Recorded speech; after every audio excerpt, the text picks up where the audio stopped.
Kejaksaan Negeri Kabupaten Pasaman Barat kembali menetapkan 2 orang tersangka baru dalam kasus korupsi pembangunan gedung RSUD Pasaman Barat.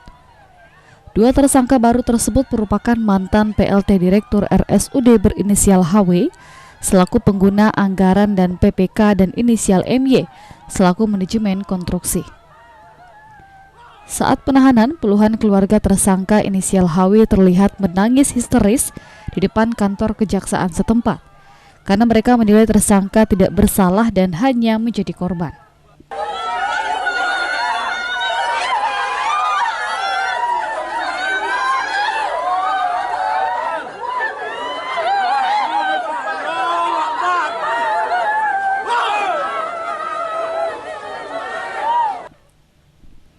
Keduanya ditetapkan sebagai tersangka setelah tim melakukan pemeriksaan sejak Kamis siang dan langsung ditahan di Rutan Polres Pasaman Barat. Kepala Kejaksaan Negeri Kabupaten Pasaman Barat, Ginanjar Cahya Permana, mengatakan penetapan kedua tersangka sudah sesuai prosedur dan hasil pemeriksaan lanjutan.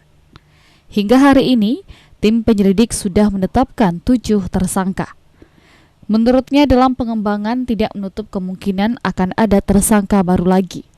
Karena selain korupsi terhadap fisik bangunan senilai 20 miliar rupiah, diduga juga ada gratifikasi.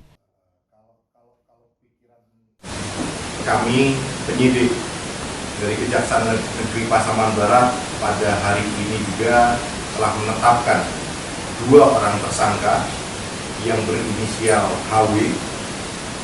Beliau selaku pengguna anggaran merangkap PPK dan kemudian MY selaku manajemen konstruksi atau MK, dan hal tersebut adalah pengembangan dari perkara yang kita tangani, yaitu dugaan tindak pidana korupsi pada RSUD Kabupaten Pasaman Barat yang nilai proyeknya adalah 134 miliar dengan nilai kerugian negara yang sangat fantastis menurut kami, yaitu sebesar 20 miliar rupiah.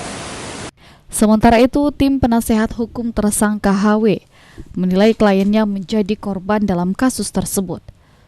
Sebab sebelum dilantik menjadi PLT Direktur, HW sudah meminta agar tidak terlibat dalam pembangunan RSUD. Kemudian beberapa kali meminta kehadiran tim teknis PU dan ahli agar tidak terjadi kesalahan, namun tidak digubris oleh Bupati dan Sekda di masa itu.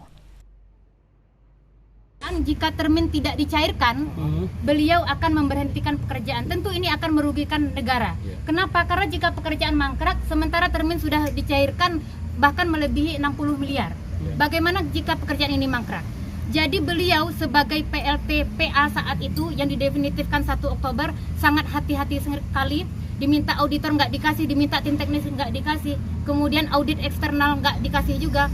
Beliau meminta rapat kepada Sekda agar dilakukan rapat pada tanggal 12 November. Dan di dalam 12 November itu dihadiri oleh semuanya. Tahun berapa itu? 12 November 2019. Ada Sekda, kemudian ada Jaksa TP 4D juga Pak Limra. Kemudian ada Dinas PU, ada MK, ada semuanya, ada tim perencana dan lain segala macamnya datang pada saat itu. Dan kesimpulan dari rapat adalah Pak Heru sebagai PA harus merangkap sebagai PPK, dapat merangkap sebagai PPK meskipun tidak mempunyai sertifikat PBJ. Itu yang kesimpulan pertama.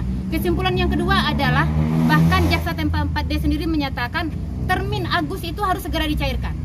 Padahal kan udah November ini. Agus ke November kan udah 2 bulan lebih. Berarti orang kejaksaan sendiri yang minta ya? Berarti orang kejaksaan sendiri yang menekan? Yang menyatakan dapat segera dicairkan.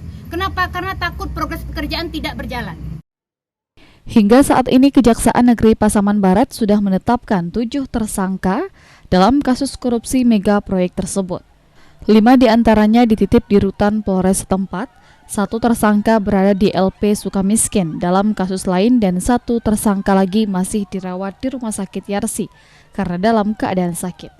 Dari Kabupaten Pasaman Barat, Sial Saputra, Padang TV.